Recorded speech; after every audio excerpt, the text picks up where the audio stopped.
If you watch Sunday's Democratic debate, you learned something interesting about Bernie Sanders.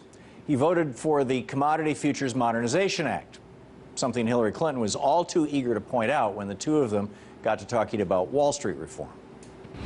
Senator Sanders, you're the only one on this stage that voted to deregulate the financial market in 2000, to take the cops off the street, to use Governor O'Malley's phrase, to make the SEC and the Commodities Futures Trading Commission no longer able to regulate swaps and derivatives, which were one of the main cause of the collapse in '08.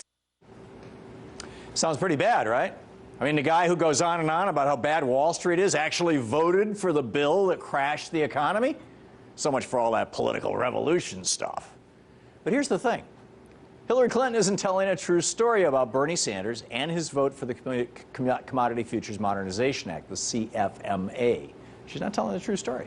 As Robert Scheer has pointed out over at Truthdig, then Congressman Sanders voted for the CMFA not because he wanted to, but because he had no choice.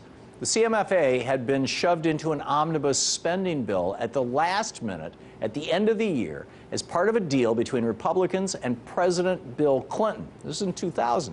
And because this was at a time, Congress actually did its job, Sanders bit the bullet and voted for the whole package, CFMA included, to make sure the government got the money it needed to keep running. It was to avoid a government shutdown. Only 4 members of Congress ended up opposing the final spending bill that included the CFMA. And one of them was Ron Paul, who opposes every spending bill. But that's just the tip of the iceberg when it comes to how dishonest Clinton was being when she called Bernie out for voting for the CFMA. Even if Bernie had a good reason to vote for that omnibus spending bill, like preventing a government shutdown, Sanders was angry at the time and later that he had been forced, essentially, at the legislative version of gunpoint, into deregulating Wall Street. And so he struck back hard in 2008 when President-elect Obama picked former Treasury official and Goldman Sachs bankster Gary Gensler to head up the Commodity Futures Trading Commission, the CFTC. During his time at Treasury, Gensler had pushed hard for Wall Street deregulation, and he even helped write the CFMA, the Commodity Futures Modernization Act, something now Senator Bernie Sanders found unacceptable. And so Bernie moved to block Gensler's nomination in the Obama administration. Senator Sanders explained his actions during an appearance on Democracy Now! I don't believe that we need more of the same old, same old. The philosophy that Gensler espoused when he was working for Bill Clinton in the Treasury Department was strongly deregulation, was the Robin Rubin theory of economics, and in many respects accentuated by 8 years of George Bush. That type of deregulation activity, the repeal of Glass-Steagall, the putting derivatives under the radar screen, deregulating that, and allowing these transactions to take place without public notice. These are the actions that took us to where we are right now.